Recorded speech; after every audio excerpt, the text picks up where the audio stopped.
Alright guys, what's up? Iceman, and I've got a knife review for you today. And I did a quick introduction video to this knife just after I got back from Blade HQ purchasing this knife. This is the Cold Steel Recon 4, or excuse me, Cold Steel Code 4. Now this is the Tanto blade version. And honestly, like, not a huge Tanto fan normally, but that is just a good looking Tanto blade. I really love the grinds that it has on it. It's just got a really good looking Tanto. I think they did a Tanto. It's just a good looking Tanto blade for the third time I've said that. So just a few specs on this knife to start things off. The overall length is 8.5 inches. The closed length is 5 inches. The blade length is 3.5 inches. And its thickness is about 0.14 inches. So it's got a decent blade stock on it. It's a Japanese AUS 8A steel, so typical Cold Steel. Using that steel, that's what they use on all their knives pretty much. The handles are made of 6061 aluminum, and that's a first for Cold Steel, maybe minus the Light, maybe the only one I can think of that has aluminum handles.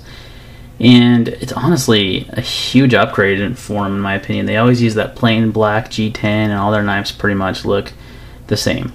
This is a really handsome looking knife. It almost looks titanium if you were to look at it from a distance, or on camera right now. If I would have told you it's titanium, you probably would have believed me, just because it has that same kind of titanium finish to it. It is aluminum. It's very lightweight. It only weighs in at 4.3 ounces. So for a knife that's a 5-inch closed, 8.5-inch long overall blade, it's a really lightweight. And of course that's because of the aluminum scales. So comes with a tip up pocket clip right hand, and there is an option for lefties for left hand. What they actually do is they give you a spare clip. So because of the way the clip is designed, how it kind of curves with the contours of the knife, which is nice, they give you a spare clip. So if you're a lefty, you're not left out on the dust. Now it is a single thumb stud, but you will notice that if I turn the knife around, you can see that you can actually remove that thumb stud and switch to left hand. So again, lefties, this is a fully ambidextrous knife. Works great for you and for us righties. So it's got a really thin profile. I mean, let's get our tape measure right here.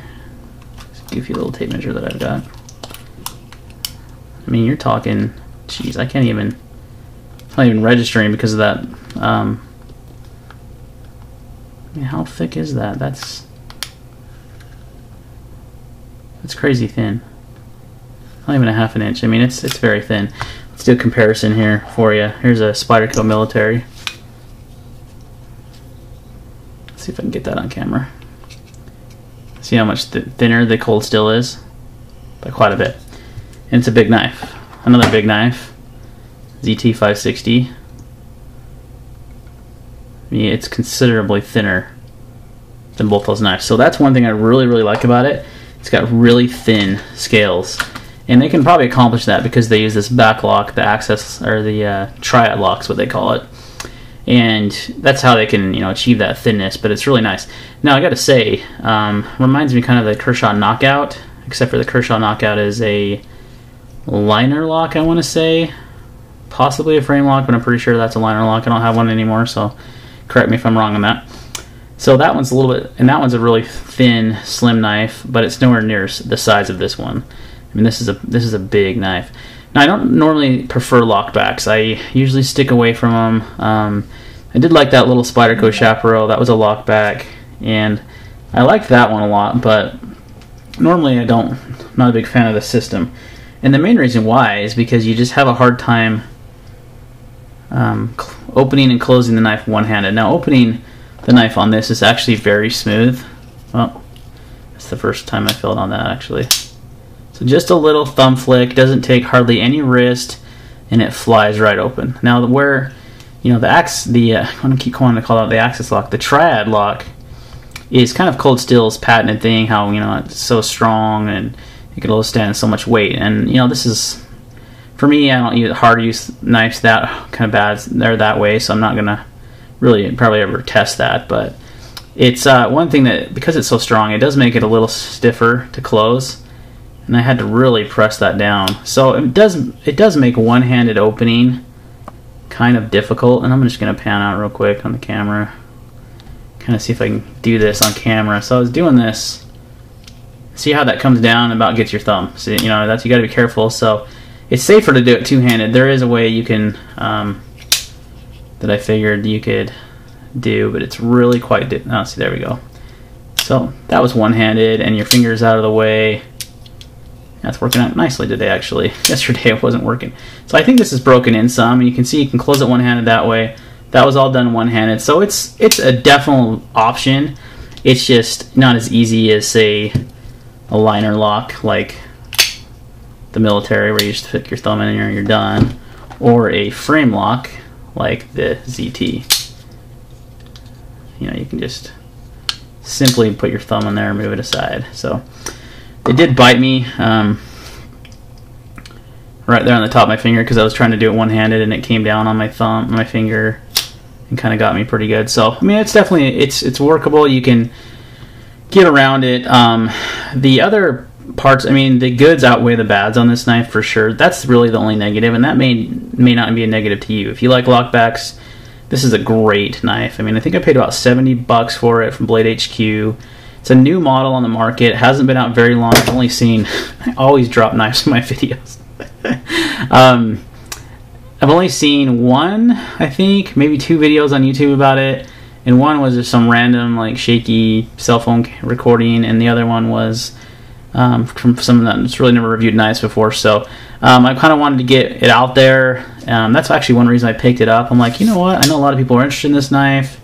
It's a good-looking knife. I mean, I really like that Tanto blade on this. Not really a fan of Tantos, but I really like it, and I love the way, I love how thin the knife is, and how this, you know, the scale textures. It's smooth. It's not real grippy, to be honest with you, but this is kind of a different niche for cold steel, in my opinion. It's a real thin knife, and it's got, you know, the smooth texture on the scale. It's not that grippy G10 they're kind of known for. So overall, I mean, I really dig it. I've been using it, carrying it since Monday. Say I went down Monday, Blade HQ and got it. Been carrying it ever since. You know, it's just normal use for me, your normal EDC tasks, and it's held up quite well. I mean, Ossate's an easy steel to sharpen. It doesn't have the best edge retention, but, you know, for a $70 knife, you can't expect too high quality of a steel. So I think it's a pretty good value. I'd highly recommend it.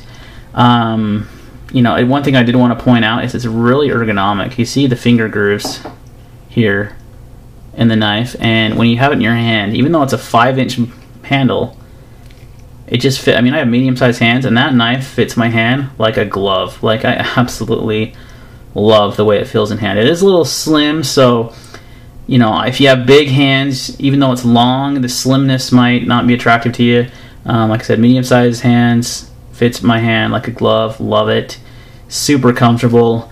These lines on the handle, you know, this design here with the finger grooves, that kind of reminds me of the new Sabenza 25. I kind of, right when I saw that, I'm like, oh, that kind of looks like one of those new Sabenzas. They have some kind of similar to that on there. So real comfortable, lightweight. You get a lot of folder for the weight. I mean, 4.3 ounces, and you get a 5-inch, 3.5-inch blade, you know, 5-inch handle. It's a big knife, but it carries so nicely because it's lightweight and because of the slim handles. So it's definitely a nice EDC choice. They do offer it in a spear point blade as well. And if you're into the partial serrations, they come, you know, with the Tanto and the spear point partially serrated as well. Not a big fan of that, so I'll always go with the plain edge on these knives. But real smooth. I mean, you can see how I'm going to stop trying to mess that. I might cut myself again. You can see how easy it is to deploy, so definitely digging that. So looks like I got a little visitor here. My 3-year-old daughter just walked in, so I'm going to kind of wrap the video up here. If you have any questions or comments, leave them in the box below, and we'll see you next time. Look forward for my next review, which will most likely be on that CRKT Swindle, so take care.